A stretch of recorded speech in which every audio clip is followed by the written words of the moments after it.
Hey, I'm Finn. It's been a while since I've actually had all my setup and actually made a good video, which I hope we're back to now because I'm officially moved in to the most fun place on earth, middle of nowhere, Georgia. So yeah, today I wanted to talk about Q-Force. When I first heard the pitch of the show, a group of LGBT queer spies working together to kind of fight against something, I was like, okay, this is gonna be pretty bad. I had no hope for it.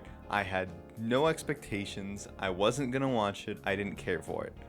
Then the teaser came out, and I called my boyfriend so I could break up with him because I could no longer be associated with the queer community. The room's empty. I wasted all that masculinity on nothing. Not nothing. My little butthole went boop.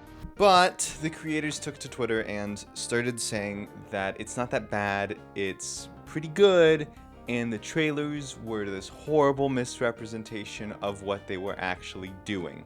It's not honest, it's not an honest trailer, which led a bunch of other people to start saying that Netflix was intentionally trying to sabotage the show so that the LGBT shows would do worse so that they could justify themselves not greenlighting more of them. Which, I'm not sure if I believe the whole Netflix intentionally sabotage the thing, but they're right. The trailers are a lot worse than the actual series was. That's right, I watched the actual series. I sat down and I watched all 10 episodes of Q4 so that I could bring you, the viewer, someone's opening the fucking garage door and it's probably picking up on the mic. So yeah, I watched all 10 episodes of Q4 so I could bring you, the viewer, my honest thoughts on, is it really that bad? And the answer is, no, it's not. It's not awful. But, is it good? The answer is, no. Not really. It's not great. Overall, I would say it's a 5.5 out of 10. Not too great, nothing to write home about, but nothing too distractingly awful either. It was dumb enough that I lost myself in it, but still engaging enough that in the last bunch of episodes, I got pretty invested in the story. I gotta say, they did set up a lot of interesting concepts that I wish I'd explored more. This will be a very spoiler-filled review, so that is your warning if you want to go into it.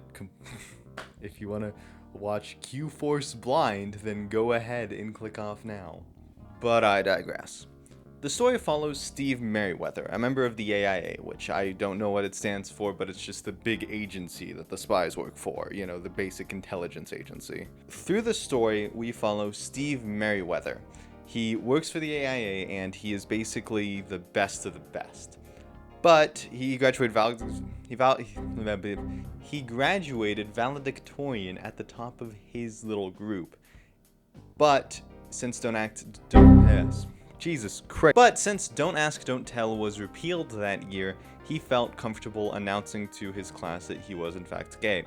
This went very wrong for him as Dirk immediately removed him as valedictorian and instead put up Buck, who was a straight guy. The story follows him being sent to West Hollywood to kind of do absolutely nothing for 10 years. In those 10 years, he assembles a bit of a super squad full of other queer folks. Firstly, you got Deb. She is a lesbian who works with mechanics, cars, and makes this shitty Honda Civic really cool, actually. Then you also have Twink, whose kind of power and ability is to make anyone watching it violently homophobic. My little butthole went boop. You also have Stats, who is by far the best character in the series. No questions asked. Stats is amazing. Although I do feel like there are some missed opportunities with Stats specifically, because Stats is very gender non-conforming and doesn't exactly look the most girly girl, but she goes by she, her pronouns and is considered cis through the runtime of the series, which I think is a very missed opportunity. I think if you want to show Q-Force, then you should have been very direct with their sexualities. We actually don't know if she's lesbian, pan, or bi. We just know that she does like girls, and I feel like that's kind of a failure on the show's part, that they're not even addressing what identities they're supposed to be talking about. And they also never go into anything involving gender. There's only a brief line about they, them pronouns toward the end of it regarding a character that we never see on screen. So, if you're making a show that's supposed to be about the LGBTQ, maybe include the T. Maybe make that a point. Yeah, but she is supposed to be that representative of the kind of gamer, hacker, like Gen Z kind of joke. But she's actually a really well-written character, and I think she's very relatable and an honest interpretation of someone from our generation. So props to them. I think the characters in this show actually are consistently good. Steve is very interesting. You see him go through this kind of arc where he goes into something and then backs out of it and then goes back through it with his relationship. Then you also have Deb, who I think is very fun to watch because she's got her wife and she has the most work-life balance out of anyone else.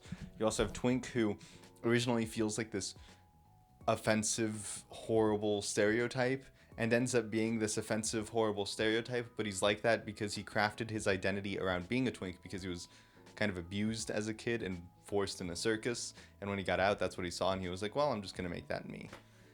And then you have Buck, who is the straight guy that's kind of tacked on to babysit them, and it's really cool seeing him go through being this obnoxious asshole that everyone hates to being this obnoxious asshole that everyone tolerates, and in fact by the end he betrays the AIA to work with the Q-Force, but it's probably because he's just really stupid.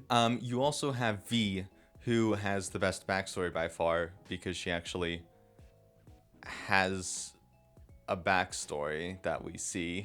She is kind of like higher management, upper level, and she's very much, at least to start, the kind of traditionalist, like, if you're in a white man's field, you need to act just as best you can to not get fired. You don't want to draw attention to yourself, you just want to do your job. Whereas Steve is very disruptive and very, fuck the establishment, you know? So I think she does serve as a good foil to the rest of the Q-Force, especially how later she ends up going into that disrupt the establishment and she becomes this absolute menace. And like I said, the agency's leader is named Dirk. Fun. Episode 1 is a lot of setup and introducing you to these characters, but they find this like thumb drive, which basically has a nuclear arms deal somewhere, but they don't know until they open the drive. So they do that, and then the boss is like, okay, fine, I guess we can accept you as part of the AIA. And they go to Wyoming in episode 2 to try to figure that out. Kind of this very loose episode in a bottle structure until you get on to the later episodes, where V starts snapping spines to learn government secrets. And that sounds a lot cooler than it is because, I mean, she's actually cracking her back and that is somehow unlocking part of her brain. Yeah, the show doesn't take itself too seriously. But we basically see V start to learn about this old partner she had, Karen, but she was somehow memory wiped of her. So she's like, oh shit, I gotta figure out what this is. She remembers the word grayscale, but then she gets taken away by Karen. So the group then needs to figure out what grayscale is and what it means, and they start learning about it, and apparently it's part of the AIA. Before the events of the show, instead of, you know, doing what they did to Steve and sending them to any queer agents in the middle of West Hollywood to do nothing all day, they instead brainwashed any queer agents into forgetting about the AIA and dumped them in this one community. Which, that is actually very cool. I gotta admit, I love the premise of a bunch of these kind of sleeper agents that were brainwashed out because they were queer. It's very telling of what everything is like. And I just mean not only like the CIA does these weird, cruel things and are also violently homophobic. So yeah, then they go to this island with all the AA networking, and Steve is like, all right, we can bring down the AA, but we're not gonna. We're gonna leave it so that instead we can take this information as kind of blackmail and start making the institution better. But then V is like, fuck that. Like, it's not about reparations right now. It's about taking revenge. So she blows up the AIA. And with everything down, the Q-Force is the only operatives in the field that can actually stop the Princess of Genovia from running the world's largest pride parade. So yeah, she actually uses the information from Project Grayscale in order to brainwash all the people at Pride into being her gay slave army, which is quite a concept. Kind of not where I was expecting this to go. But the AA, the Q-Force, it's getting all those old grayscaled Q-Force members to go to Genovia so that they can team up and take her down. They do that. Day is saved. Everyone starts celebrating. Group joins the AA again. Wait, what? Yeah, there's a lot of weird things that happen and like missed opportunities. Like, why do they join the AIA again? They should leave the AIA. They destroyed the AIA. It doesn't make much sense, but they just come back and everything's fine. I don't get that part. Whatever. But anyway, overall, I think the characters are where this shines.